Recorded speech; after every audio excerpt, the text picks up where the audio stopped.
मला वाटतं सुरुवात जर करायची तर कार्व्हरपासूनच करूया. कार्व्हरच्या आयुष्यामधले ही जी जिद्द त्यांना मिळाली ती कशी कशी मिळाली असेल हो? आता तुम्ही मानसशास्त्रज्ञ आहात आणि नेहमी म्हणता की ती जी उणीव आहे हीच तुमची ताकद. उणीव हीच ताकद. म्हणजे अभावग्रस्त हा समाज आहे. हा स्वतः कारभार अभावग्रस्त आहे. आणि म्हणजे तुम्ही विचार करा, आजही कोणी 8 वर्षाचा मुलगा मला शिकायचं म्हणून घर सोडून आई वडील नसल्यामुळे चालत चालत जातो. तिथूनच त्याच्या तो अभाव तिथून आहेच आधीपासून. हा सगळा अभाव असताना शिकण्याची जी उर्मी आहे त्या उर्मीत त्याची जिद्द निर्माण झालेली आहे. बरं. कारण दुसरा भाग सर्वात महत्त्वाचा मला वाटला होता निरीक्षण. तो जो आजूबाजूच्या आपल्या समाज बांधवांची दुस्थिती बघत होता आणि तिथे त्याला शिक्षणाचा अभाव दिसत होता, साधन संपत्तीचा अभाव दिसत होता, शिकवायला कोण नाही. अशा वेळेला हा 8 वर्षाचा मुलगा, आजही आपण विचार केला तर आपल्या घरातला 8 वर्षाचा मुलगा घराबाहेर शिकायसाठी बाहेर पडेल का? आधी तो स्वतःसाठी शिकतोय, स्वतःला तयार करतोय. मला माझा समाजासाठी जर काय करायचं असेल तर मी आधी स्वतःला तयार केलं पाहिजे, ही त्याची जिद्द आहे. मला आठवत आहे तू परत तुमच्याच पुस्तकामध्ये लिहिलेला कार्व्हरचा प्रसंग की माणसामध्ये हे शिक्षण कसं भिनतं आणि म्हणूनच ते गुरु झाले. म्हणजे फक्त शिक्षक नाही राहिले तर ते गुरु झाले खऱ्या अर्थानं. की नाही का, त्यांचा एक वाढदिवस असतो आणि मग त्यावेळेला ते सगळे विद्यार्थी ठरवतात की यांना हिरा द्यायचा, हिऱ्याचं काहीतरी त्यांना द्यायचं. हां, आणि ते अशा पद्धतीचं मौल्यवान हिरा तर म्हणून ते देतात कार्व्हर यांना. तर कार्व्हर म्हणतात की माझ्या दगडांच्या संग्रहालयामध्ये एवढाच नव्हता म्हणतात. या निमित्ताने मला तो मिळाला. म्हणजे त्यांच्यासाठी तो त्यांच्या संग्रहालयामधला शिकवण्यासाठीचं एक साधन होतं, एक साधन आहे. आणि हा साधन म्हणजे पैसा सुद्धा तुम्ही जसं म्हणता ते पैशाला नाकारत नव्हते, पण ते साधन साध्य म्हणून त्यांनी बघितले, साध्य म्हणून त्याच्याकडे बघितलेलं नाही. म्हणून हिरा सुद्धा त्यांना साध्य नको होता, एक साधन, शिकवण्याचं साधन हवं होतं. वा, म्हणजे पैशाकडे साध्य म्हणून बघितलं तर तो हट्ट आणि साधन म्हणून बघितलं तर जिद्द. म्हणजे जिद्द तिथे असते पैसे मिळवण्याची, पण त्याला पण ती व्यक्तिगत पातळीवर, ती व्यक्तिगत पातळीवरची असते. हे आपल्याला कार्व्हर कडून कळलं. तुमचे एक दुसरे चरित्र नायक आहे डॉक्टर खानखोजी. तर त्यांच्या आयुष्याला आपण कसं लावूया, कारण त्यांची सुद्धा ना उद्दिष्टांप्रती असलेली निष्ठा ही फार महत्वाची होती. खानखोजींचा जन्म जो झाला आहे तो साधारण 1896-97 मध्ये झाला आहे. तो काळ कदाचित तुम्हाला इतिहासात डोकावलं तर कळेल की अतिशय भीषण दुष्काळ त्यावेळेस चालू होते आणि लाखो माणसं ही दुष्काळात मरत होती. आणि साधारण 7, 8, 10 वर्षाच्या खानखोजींच्या लक्षात असं आलं की शेती किंवा आपले उपासमारीने मरणारे बांधव म्हणजे शेतीत सुधारणा आधी व्हायला पाहिजे. एकीकडे पारतंत्र्याच्या विरुद्ध चाललेली टिळकांची चळवळ किंवा सावरकरांनी जे सुरू केलं होतं ते आर्य बांधव समाज वगैरे, विदेशी कपड्यांची होळी वगैरे या गोष्टी. दुसरीकडे त्यांना दिसत होतं हे शेतीचं होणारं, शेतकऱ्यांच्या लाखोनी मरणारे उपासमारीने लोक. आधी स्वातंत्र्य मिळवावं लागेल आणि मग शेतीत सुधारणा करावी लागेल, हे त्यांचं ध्येय, दृष्टिकोन होते. तेव्हा टिळकांना भेटायला लागले तेव्हा ते म्हणाले की तुम्हाला इथे राहून ब्रिटिशांशी लढता येणार नाही, तुम्ही बाहेर जा. म्हणून ते 1906 साली जपानला गेले. बरोबर. तिथून योगायोगाने 1906 साली सॅन फ्रान्सिस्कोला भूकंप झाला मोठा आणि तिथे प्रचंड प्रमाणात पडझड झाल्यावर तिथे मजुरांची गरज पडली सगळं उभं करण्यासाठी. तेव्हा विशेष विजा वगैरे न करता मजूर म्हणून घेतले गेले. त्या एका बोटीतून जपानहून ते सॅन फ्रान्सिस्को अमेरिकेत गेले 1906 साली. 7 साली पडेल ते कष्ट घेतले आणि त्यांनी तिथल्या बर्कले विद्यापीठात नाव नोंदवलं ते शेतीच्या अभ्यासासाठी. बरं. ते करत असतानाही एकीकडे त्यांनी तिथले जे आपल्याकडून लाकूड कटाईसाठी पंजाबी, बिहारी किंवा जे लोक जात होते त्यांना एकत्र आणायला सुरुवात केली आणि त्यांच्यातून त्यांनी स्वातंत्र्यासाठी लढणारे सैनिक तयार करायला सुरुवात केली. एकीकडे त्यांचं हे चालू होतं शेतीसाठी. म्हणजे ते प्रत्यक्ष कार्व्हरला भेटले. 1911 साली टसगकीत जाऊन ते 7 दिवस राहिले. तिथे त्यांनी संपूर्ण ही जी शेती पद्धती किंवा शेतीबद्दलचे त्याचे जे विचार होते ते समजून घेतले आणि ते पुन्हा त्यांच्या MS कडे आले MS करता करता जेव्हा ते PhD ला जाणार, त्यांचा विषय तो शेतीचाच होता. म्हणजे खानखोजेंचा. BS केलं, MS केलं, PhD. शिकागो विद्यापीठावर त्यांना स्कॉलरशिप आणि PhD साठी मिळालं.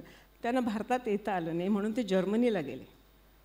जर्मनीला जेव्हा जर्मनीत तिथल्या मार्क्सचं अवमूल्यन झालं आणि विदेशी लोकांना तिथे त्रास व्हायला लागला, तेव्हा त्यांना जर्मनी सोडावं लागलं. म्हणून ते मेक्सिकोत गेले. मेक्सिकोत गेले. मेक्सिकोत गेल्यावर त्यांनी अतिशय कष्टपूर्वक, तो एक वेगळा इतिहास आहे, स्वतःचं स्थान तिथे निर्माण केलं. आणि सर्वात मोठं काम केलं म्हणजे मेक्सिकन इंडियन्स, भारतातल्या इंडियन्ससाठी जे करता आलं नाही कारण ते ब्लॅकलिस्टेड होते. जवळजवळ तिथे 20-25 वर्ष त्यांनी ज्या इंडियन मेक्सिकनसाठी काम केलं ते अतिशय, म्हणजे त्यांना डॉक्टरेट वगैरे जेनेटिक्सच्या आधाराने त्यांनी केलेले प्रयोग, मक्यावरचे प्रयोग, यांनी त्यांना तिथल्या सरकारने त्यांचं गौरव केलं, सर्वोच्च सन्मान दिला, सन्मान केला आणि त्यांना त्यांचं कौतुक केलं त्यांचं. आणि नेहमी होतं तसं, आता कारवारचं आपण परदेशातला म्हणून आपल्याकडे कौतुक करतो. हा एक खानखोजी भारतात आले तर त्यांना कोणी म्हणजे उपेक्षाच झाली, इतकी उपेक्षा झाली की ते एकभुक्त राहून शेवटी ते वयाच्या 80 वर्षी गेले. त्यांनी एक अशी योजना सुचवली होती शेतीची की सरहद्दीवरती निवृत्त सैनिकांना शेत द्या, मी उंचीवर वाढणारा आणि ज्याला तांबोरा पडत नाही, तांब पडत नाही अशा गव्हाची लागवड करून देतो आणि लष्करातच तिथे ह्या निवृत्त लष्करांचं त्यांना सुस्थापित करतो, म्हणजे आपोआप आपल्या देशाच्या सीमा सांभाळल्या जातील. हा त्यांचा, हा नेहरूंशी केलेला त्यांनी पत्र आहे. तर अशी ही शेती आणि स्वातंत्र्य असे दोन्ही त्यांचं होतं. म्हणजे त्यांची जी जिद्द होती ती अक्षरशः त्रिखंडामध्ये फिरणारी जिद्द होती खानखोजांची. हे आपण त्यांच्याकडून शिकावं. तर आपण जे करतो आहोत त्याचा ध्यास लागला की कष्ट काही फारसे होतच नाहीत, असं आम्ही आज सकाळपासून पाहतो. तर तुमच्या नायकांच्या मध्ये अशी उदाहरणं देता येतील का ध्यासाची? ध्यासाची प्रचंड आहेत. म्हणजे हे विलासराव साळुंखे यांचं या बाबतीत तुम्हाला उदाहरण देईल. अगदी. ते स्वतः कदाचित लोकांना माहीत नसतील, विलासराव साळुंखे हे स्वतः इलेक्ट्रिकल इंजिनियर, त्यांचे 2 कारखाने होते. तर हे त्यांचं सगळं हे औद्योगिक सगळा जो पसारा होता तो बघून यशवंतराव चव्हाणांनी त्यांना पश्चिम महाराष्ट्र औद्योगिक विकास मंडळाचा अध्यक्ष केला, डायरेक्टर केलं आणि त्यांनी सांगितलं तुम्ही आमच्यासाठी काही करा. 72चा दुष्काळ आणि ते त्यांची गाडी घेऊन सासवडच्या भागात हिंडत होते. तिथे त्यांना दिसले ते फक्त खडीचे मोठे मोठे डोंगर आणि तिथे राबणारी लहान मोठी मुलं, स्त्रिया, पुरुष, वृद्ध माणसं. आणि एक त्यांना कहाणी अशी ऐकायला मिळाली की 2 वर्षाचं मूल त्या उन्हात तळपळून मेलंय आणि तिथेच त्याच्या आईबापांनी त्याला बाजूला पुरलं कुठेतरी आणि पुन्हा ते कामावर झोपलं. म्हणजे आपलं मूल मेलंय ते नीट पुरण्याची किंवा त्याच्यासाठी दुःख करण्याची सुद्धा सवलत त्या माणसाला नाही, इतका तो दारिद्र्याने पिचलेला आहे. तर ही खडी फोडून दुष्काळ कसा निवारण होणार म्हणून त्यांनी विचार केला आणि ते सरळ लक्षात आलं की पाणी ही रेषा श्रीमंती आणि गरिबीची लकीर ओढते. ते सरळ इस्रायलला गेले आणि ते तिथे जलनियोजन शिकून आले. आणि तेव्हा त्यांच्या लक्षात आलं की आम्ही फक्त ठिबक सिंचन एवढ्याच गोष्टी इस्रायलच्या ऐकतो, पण इस्रायलमधले पाण्याचे कायदे हे फारच कडक आणि कठोर आहेत, ज्याच्यामुळे जलव्यवस्थापन हा तिथे अतिशय कळीचा मुद्दा आहे. आणि त्याचा उपयोग करण्यासाठी म्हणून त्यांनी तिथली नायगावमधली त्यांना एक 10-12 एकर पडीक भंगार, ज्याला आपण खंडर म्हणत नाही, रेताड मुरमाड जमीन त्यांना मिळाली. त्यांचाही गुरु कारवरच. त्यांनी तिथे पाझर तलाव उभा केला आणि ठिबक सिंचनाने आणि महाप्रयत्नाने 3-4 वर्ष खपून त्या जमिनीतून आजूबाजूच्या शेतात किंवा आजूबाजूला पिकणार नाही याच्या दसपट पीक काढून दाखवलं आणि त्याच्यातून नंतर पाणी पंचायत योजना उभ्या राहिल्या. हो, म्हणजे केवढे अपार कष्ट त्या माणसाने अपेक्षा, म्हणजे त्या सर्व धडपडीत पुढच्या 10 वर्षात त्यांचे 2 कारखाने कर्जात गेले. तरीही हा माणूस तिथे ठाम उभा होता.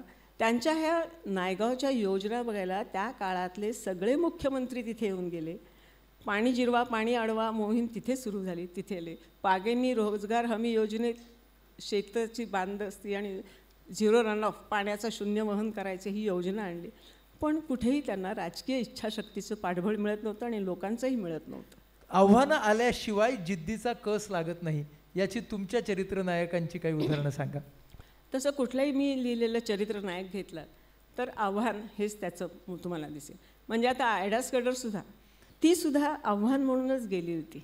म्हणजे तिने जेव्हा एका रात्री 3 स्त्रियांचे मृत्यू स्त्री डॉक्टर अभावी होताना बघितले त्यावेळेस आपल्या देशात आणि तेही केवळ परपुरुषांनी आमच्या स्त्रीला हात लावायचा नाही या हट्टामुळे, ही जिद्द नाही, ही हट्ट तर त्याच्यात 3 स्त्रिया मृत्यू पावतात.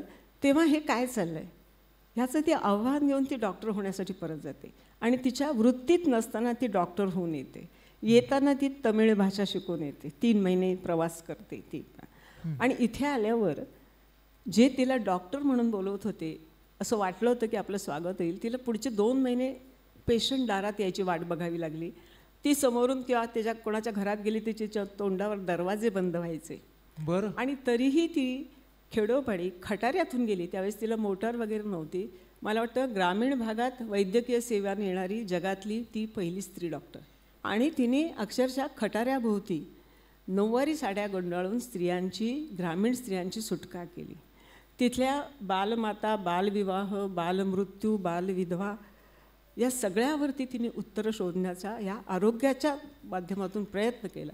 म्हणजे एकेकाळी जिला रस्त्यावरून जाताना सुद्धा शक्य होत नव्हतं किंवा दरवाजाचा आत घेतलं जात नव्हतं, तिने पुढच्या 30-40 वर्षाच्या परिश्रमानंतर इतकं लोकांच्या स्थान मिळवलं आणि नंतर तर आशियातलं सर्वात मोठं असं तिने हॉस्पिटल उभारलं.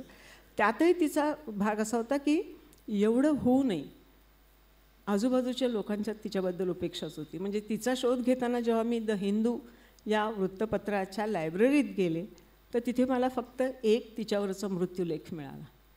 ती 90व्या वर्षी वारली. मग त्याच्या आधीची तिची 60-70 वर्ष ती काय करत होती या देशात तिने फार मोठा बदल घडवून आणलेला आहे. तो भाग आयडा स्कर्डर सारख्याच ज्या तुमच्या चरित्र नायिका आहेत त्यांची जिद्द तुम्हाला वेगळी कशी वाटते? म्हणजे लिज माइटनर काय किंवा रोझलिंड फ्रँकलिन काय ह्या व्यवस्थेच्या विरुद्ध जाऊन त्यांनी स्वतःला लिज मायनर ही कोणती? जरा लिज माइटनर ही खरं म्हणजे दोघींचे एकत्रच सांगते मी आता. रोझलिंड फ्रँकलिन आणि लिज माइटनर. लिज माइटनर ही अणुशास्त्रज्ञ आहे, अणुगर्भशास्त्रज्ञ आहे. आणि रोझलिंड फ्रँकलिन हिने DNAचं स्ट्रक्चर शोधलेलं आहे. म्हणजे जगाचं एकूण हे बदलणारे हे 2 महत्त्वाचे शोध या 2 स्त्रियांनी लावलेत. एकीने भौतिकशास्त्रात, एकीने जीवशास्त्रात. आज आपल्याला युरोप म्हणजे खूप सुधारलेला वाटतो, परंतु लिज माइटनर ऑस्ट्रियाची आहे आणि त्या काळात म्हणजे तिचा जन्म साधारण 1890च्या सुमाराचा वगैरे आहे. 14 वर्षानंतर स्त्रीचं शिक्षण बंद व्हायचं. त्या काळात युरोपमध्ये सुद्धा स्त्रीचं शिक्षण 14व्या वर्षी कायद्याने बंद व्हायचं. बरं. इच्छा असो नसो कायद्याने. पुढे जवळजवळ 10 वर्षांनी ऑस्ट्रिया युनिव्हर्सिटीने स्त्रियांना शिकायची परवानगी दिली. तर त्यासाठी एक एंट्रन्स परीक्षा असते कॉलेजात शिकायची. तर तो अभ्यास जो करायचा होता, तिचं जे शिक्षण, तो मधली 10 वर्ष गेलेली, तो 8 इयत्तांचा अभ्यास तिने 2 वर्षात केला, तिने आणि तिच्या बहिणीने. त्यात तिची बहीण पहिली आली, ती पुढे फारशी शिक्षिका वगैरे. हिने पुढे सायन्सला नाव घातलं, हिने BSc मिळवलं आणि फिजिक्स घेऊन आणि MSc झाली. बरं. बोल्झमन हे अणुतत्त्वज्ञ जे अणुशास्त्रज्ञ जे हे तिचे गुरु होते. त्यावेळेस परिस्थिती अशी होती की इतर शास्त्रशाखांना इंडस्ट्रीत स्थान मिळत होतं, भौतिकशास्त्रज्ञांना स्थान नव्हतं, फिजिक्सला नव्हतं. तिने डॉक्टरेट केलं, त्या आईवडिलांच्या जीवावर केलं. तिला कुठूनही नोकरी मिळत नव्हती. इथे नोकरी मिळत नाही तर नाही, पण आपण जर्मनीत जाऊन पुढचं, कारण ऑस्ट्रियन लोकांना सुद्धा जर्मनीचा तो संघराज्याचा भाग असल्यामुळे ओढा होता. ती जर्मनीत जाते. तिथे तिला कोणी नोकरी देईना. डॉक्टरेट फिजिक्सची झालेली हिला कोणी नोकरी देईना. एमिल फिशर यांनी सांगितलं माझ्या तळघरात तुला काम करायला मिळेल, पण त्यांनी तिच्यासाठी वेगळं प्रवेशद्वार ठेवलं. लॅबोरेटरीमध्ये नाही, लॅबोरेटरी तळघरात सुतार कामाचं ठिकाण, जिथे कॉलेजचं फर्निचर बनतं त्याच्यात एक कोपरा तिला दिला. आणि आमच्या पुरुष विद्यार्थ्यांचं लक्ष तुम्ही डिस्ट्रॅक्ट करू नये म्हणून तिला एक वेगळं प्रवेशद्वार दिलं. हो, म्हणजे हिच्यामुळे चित्त विचलित होऊ नये त्यांचं. आणि मग वरती चांगली चांगली लेक्चर्स चालायची. तिला खूप वाटायचं आपण जाऊन ती रसायनशास्त्राची ऐकावी, तर ती चोरून त्या मागच्या दाराने बाकाच्या खाली बसून ती ऐकायची. अशी तिची अवस्था होती. बरं. तिला दिलेलं टेबल होतं. सुदैवाने तिला ऑटोहानची साथ दिली, ज्याच्या नावावर नंतर अणुविखंडनाचा शोध गेलाय तो हा ऑटोहान. तिने आणि त्याने मिळून अल्फा बीटा किरणावर खूप अभ्यास केला. 14 साली जेव्हा महायुद्ध सुरू झालं तो जर्मन लष्करात हा ऑटोहान 2-3 वर्ष होता. ही संशोधन करत होती त्याच लॅबोरेटरीत बसून, खाली तिच्या टेबलवर बसून. पण तिला स्वतःच्या नावाच्या आधी ऑटोहानचं नाव लिहून एल माइटनर एवढाच लेख लिहायचा. तो नसतानाही ते तिला संशोधन त्याच्या नावावर लिहायला लागलेलं आहे. कारण तो 3 वर्ष जो नाही आहे, येऊ शकत नाही सुट्टीवर 10 दिवस, तो काय संशोधनात भाग घेणार. पण तरी त्याचं नाव पहिलं ते लेख वाचून एका तुमचे जे सायन्सचे जर्नल्स असतात त्या माणसाने सांगितले की एल माइटनर करून आम्हाला अमुक अमुक एक लेख हवा आहे. तर त्यामुळे त्या लिज माइटनर आहे. आम्ही बायकांचे लेख छापत नाही म्हणून तिला नाकारलं गेलं. म्हणजे स्त्री ही शास्त्रज्ञ असू शकते की नाही ही शक्यता. याच्याही पुढचं असं आहे की तिने ज्या क्षकिरणावर आणि एक्सरेजवरती काम केलं होतं, अल्फा बीटा किरणावर काम केलं होतं, त्याच्याबद्दल ऑटोहानला आणि तिला तिचे लक्षात घेऊन पुरस्कार दिला. त्या ऑटोहानला ते पदक दिलं आणि तिला प्रतिकृती दिली जी तिने घेतली नाही. कारण स्त्री भौतिकशास्त्रात एवढी प्रगती करू शकते हे मान्यच नाही. कॉस्मिक रेजवरती बोलणार होती तर वृत्तपत्रांनी ही कॉस्मेटिकवरती बोलणार असावी अशी तिची चेष्टा केली. इतकी उपेक्षा. आणि अशाही ह्याच्यात ती काम करत असताना अत्यंत जेव्हा नाईलाज झाला जर्मन सरकारचा तेव्हा तिला त्यांनी आधी असिस्टंट आणि नंतर प्राध्यापकी दिली. अगदी नाईलाज झाला. आणि त्या काळात पुरुष सहकाऱ्यांपेक्षा एवढी शास्त्रज्ञ असूनही तिला कमी पगार होता. काळी कॉफी ब्रेड याच्यावर ती जगत होती. आणि हिटलरच्या ह्याच्यात जेव्हा जूनचं हे झालं तेव्हा अतिशय हलाखीत तिने ती स्वीडनला गेली. तुम्ही जेव्हा म्हणता ना हे यांचं वेगळं पण काय, तिने स्वतःला धक्का लावून घेतलेला नाही. शास्त्रावरची एवढी निष्ठा आहे, कामावरची एवढी निष्ठा आहे की त्या स्वीडनमध्ये सुद्धा एका छोट्या हॉटेलच्या खोलीत सुटकेस मांडीवर घेऊन ती आपले लेख लिहायची. तिथून तिने इकडे तिचे ऑटोहान आणि स्ट्रासमन जो शोध लावत होते अणुविखंडनाचा आणि त्यांना कळत नव्हतं आपलं अणू फुटलाय म्हणजे नेमकं काय झालं आहे आणि ऊर्जा निर्माण होते म्हणजे काय होतं. त्यावेळेस तिथून तिने गणिती पद्धतीने ते रेडिओ फिजिसिस्ट असल्यामुळे तिने तिकडून कळवलं आणि तेव्हा त्यांना कळलं की आपण अणुविखंडन केलं आहे, विघटन नाही, विखंडन केले, अणुविखंडन, न्यूक्लिअर फिशन केले हे त्यांना शोध लागला आणि तो शोध हा ऑटोहानच्या नावावर गेला. बरं, म्हणजे केवढी मोठी जिद्दीची म्हणजे कहाणी आहे. आपण जेव्हा या सगळ्या चरित्र नायकांना सलाम करतो त्यावेळेला त्यांच्यामधल्या कोणत्या गुणवैशिष्ट्यांना करतो? पहिली गोष्ट म्हणजे अभ्यास, जो त्यांनी पूर्ण तयारीनिशी आलेले असतात. सतत प्रयत्नांचं सातत्य, उपेक्षा का कौतुक याचा त्यांनी विचार केलेला नसतो. पुढे त्यांचा दुसरं गोष्ट अशी असते की ते अभावांचा किंवा समाज जे आपण म्हणतो न्याय समाज व्यवस्थेचा ते बाऊ करत नाही. ते सतत स्वतःच्यात रमलेले आहेत, स्वतः पुढे जाण्याचा प्रयत्न करत आहेत आणि कुठलीही सबब किंवा कुठलीही गोष्ट त्यांच्या आड येत नाही. म्हणजे रोझलिंड फ्रँकलिन असो, तिला तर ह्या एक्सरे डिफ्रॅक्शनच्या क्रिस्टलोग्राफीमुळे तिच्या ओव्हरीजचा कॅन्सर झाला तिला 37व्या वर्षी. तरीही ती काम करत राहिली आणि तिचंही जेव्हा DNA वरचं स्ट्रक्चर तिचा फोटो चोरला गेला, तिच्या विल्किन्स या सहकार्याने तो चोरला आणि त्याच्यावर वॉटसन आणि क्रिकनी नंतर स्ट्रक्चर उभं केलं आणि त्यांना नोबेल प्राइज मिळालं हे तिला कळले. परंतु तिचं कोळशावरचं काम आणि नंतरचं RNA वरचं काम इतकं मोठं होतं की तिला त्याची काही खंतही वाटत नव्हती. म्हणजे ह्या दोघी स्त्रियांनी कधीही स्वतःला आपला दर्जा खाली येऊ दिला नाही. त्यांनी स्वतःच्या पलीकडे जाऊन दुसऱ्याचं भलं करण्याची जिद्द कशी वेगळी असते. दुसऱ्यासाठी प्रयत्न करण्यात असं असतो की हा स्व बाजूला ठेवलेला असतो. मगाशी तुम्ही म्हणले की त्या गुंजनताईंनी सांगितलं मला कोणापुढे हात पसरायची भीती वाटत नाही, लाज वाटत नाही, कारण मी दुसऱ्यासाठी मागत असते. तेव्हा एक साळुंखे असतील किंवा आणखीन कोणी असेल, ॲडास कडर असेल, तिला माहीत होतं मी स्वतःच्या प्रसिद्धीसाठी, स्वतःला पैसा मिळावा म्हणून किंवा स्वतःचं काहीतरी व्हावं म्हणून मी करत नाही.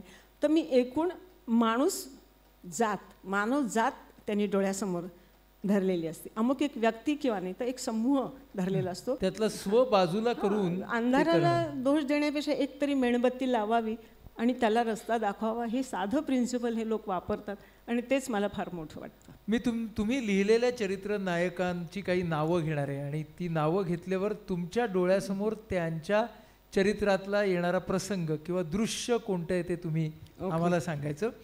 रेमंड डिटमार हा सर्पतज्ञ, त्याच्यावरती तुम्ही एक अतिशय उत्तम पुस्तक लिहिलं आहे. त्याच्या नावाबरोबर तुमच्या समोर काय येतं? त्यातला एक फार मोठा प्रसंग असा आहे, म्हणजे तो इथे सांगते की त्या म्युझियममध्ये 10-12 फुटी मोठा अजगर होता आणि त्याला त्याची कात उतरवायची वेळ झाली. त्याला कात उतरवता येईना, ती सुकायला लागली होती आणि तो अडचणीत आला होता. तर ह्याचं वर्तनशास्त्राचा अभ्यास सापाच्या, तो धीर करून त्या सापाच्या जवळ जबड्याशी बसला अजगराच्या. हळूहळू त्याने ती ओल्या गोणी टाकून ती कात सैल केली, थोडीशी तिला छेद दिला आणि हळूहळू ती मोज्यासारखी उलटी काढली. म्हणजे हे जे आहे हे चित्र डोळ्यासमोर येतं की हे त्यांनी मुलांना दाखवलं, हे मुलांच्यात निर्माण केलं. त्यांनी वेगळ्या वेगळ्या फिल्म्स तयार केल्या. मग त्याच्या आईवडिलांना वाटलं होतं की काय हे पोरं आपलं सापाच्या मागे लावून वेडं झालं. पण त्याची जागतिक कीर्तीनंतर जी झाली ते बघून त्याच्या आईवडिलांना वाटलं की बरं झालं आपण ह्याच्यासाठी मोकळं सोडलं. सांगायचा उद्देश तो होता की छंद मुलाचे मोडू नका, छंदाचा त्याला अभ्यास करू द्या, अभ्यासातून व्यासंग आणि व्यासंगातून कदाचित शास्त्रज्ञ घडतो. हे मला रेमंड डिटमार्सचं उदाहरण. वा वा. तुम्ही सलीम अलींच्या वरती पुस्तक लिहिलंय. सलीम अली म्हटल्यावरती कुठला प्रसंग दृश्य उभं राहतो तुमच्या डोळ्यासमोर? सलीम अली म्हटल्यानंतर ना पुन्हा तो माझ्या म्हणजे मुखपृष्ठ जर तुम्ही पुस्तकाचं बघितलं असेल की पक्षासारखा दिसणारा चेहरा, इतके ते पक्षीमय झाले होते की त्यांच्या आधीचे जे ब्रिटिश संशोधक होते, पक्षी तज्ज्ञ होते, ते त्यांच्या शिपायांना पाठवायचे कुठे कुठे आणि ते अंडी, घरटी, अमुक तमुक वर्णनं गोळा करायचे. ते आणून द्यायचे आणि काही सांगायचं आणि ते तसे नोंदी ब्रिटिश सरकार करत होते. जेव्हा सलीम अली स्वतः पक्षी निरीक्षण करायला बाहेर पडले तेव्हा ही माहिती चुकीची आहे हे त्यांच्या लक्षात आलं. आणि मग त्यांनी सांगितलं की मीच हे दुरुस्त केलं पाहिजे. आणि गांधींच्या नंतर पायी प्रवास करणारा सलीम अली हा दुसरा माणूस आहे. तुमच्या सगळ्या चरित्र नायकांच्या मध्ये खरं म्हणजे आता आपण पाहतोय की आपण जे जिद्दीचे सगळे पैलू म्हणतो ते सगळे पैलू तुमच्या चरित्र नायकांच्या मध्ये दिसतात आपल्याला. एक आपला नायक तुमच्या याच्यातला राहिला ते म्हणजे रॉबी डिसिल्वा. हे रॉबी डिसिल्वा कोण आहेत जरा आम्हाला सांगा आणि त्यांच्याकडून जिद्दीबद्दल आपण काय शिकावं? रॉबी डिसिल्वा हे वसईकर आहेत. नाव त्यांचं रॉबी डिसिल्वा आहे. ख्रिश्चन असलं तरी मराठी भाषक ख्रिश्चन आहेत ते. अत्यंत गरिबीतून, म्हणजे खायला अन्न नाही म्हणून गुराची पेंड खाणं, असं स्वतःला वाचवणं, अंघोळीला किंवा कपडे नाहीत म्हणून अंगावर खरूज होणं वगैरे, अशा परिस्थितीतून हा माणूस स्वतःच्या कष्टाने, पुन्हा जिद्दच, स्वतःच्या कष्टाने तो जे स्कूल ऑफ आर्टला मिळवतो आणि रेकॉर्ड ब्रेक असं तो तिथे यश मिळवतो. म्हणजे जगातला एक डिझायनर. नंतर तो लंडनला जाऊन लगेच बनतो. It's not cake walk. रस्त्यावरचं पडलेलं चॉकलेट खाऊन स्वतःला वाचवायची वेळ येते. उष्ट टाकलेलं चॉकलेट खाऊन ते स्वतःला जगवतात. किंवा त्यांच्या घरमालकिणीने लँडलेनी दिलेलं आदल्या दिवशीचं नाताळाच्या शिळ्या प्लेट्सवरचं अन्न खाऊन ते स्वतःची भूक भागवतात. पण स्वतःची त्यांची त्या कामातली निष्ठा, त्या कामावरचं प्रेम किंवा मी जे घेतलं आहे माझं ध्येय, हे इतकं आहे की 24 तास त्यांना कमी पडत आहेत. 24 तास. ह्या लोकांचा दिवस काय काय मला असं वाटतं की 28 तासांचा असतो की काय. अविश्रांत कष्ट करून तो माणूस स्वतःला तिथे सेंट्रल स्कूल ऑफ आर्टमध्ये लंडनच्या पहिला येतो. आणि जसं ह्या कार्व्हरला त्यांच्या मित्रांनी शर्ट टोपी वगैरे दिले आणि कौतुक केलं, तसं यांचे मित्र ह्यांची मिरवणूक बकिंगहॅम पॅलेसपर्यंत त्या सेंट्रल स्कूलपासून काढतात. म्हणजे लंडनमधल्या पहिल्या 10 क्रमांकांच्यात ते होते. हे दुर्मिळ यश होतं. आणि इथल्या लोकांना जे विषय माहीत नव्हते, जे स्कूल किंवा भारतातल्या, ते शिकून ते इथे नंतर आले. अतिशय उच्च दर्जाचं मिळवूनही यश तडजोड न करता, आर्थिक व्यावसायिक तडजोड न करता साधेपणाने हा माणूस त्याच्यातून निवृत्त होतो आणि संयमाने जगतो. ह्या सगळ्या असामान्य व्यक्तित्वांच्या अभ्यासाच्या निमित्ताने त्यांच्या बरोबरीनं वावरताना हो, 2-2.5-3 वर्ष जातात. 2-2.5-3 वर्ष एकेका पुस्तकातून वावरताना तुम्हाला ते खरंच भेटायची ना हो ही सगळी माणसं? होतोच तसा.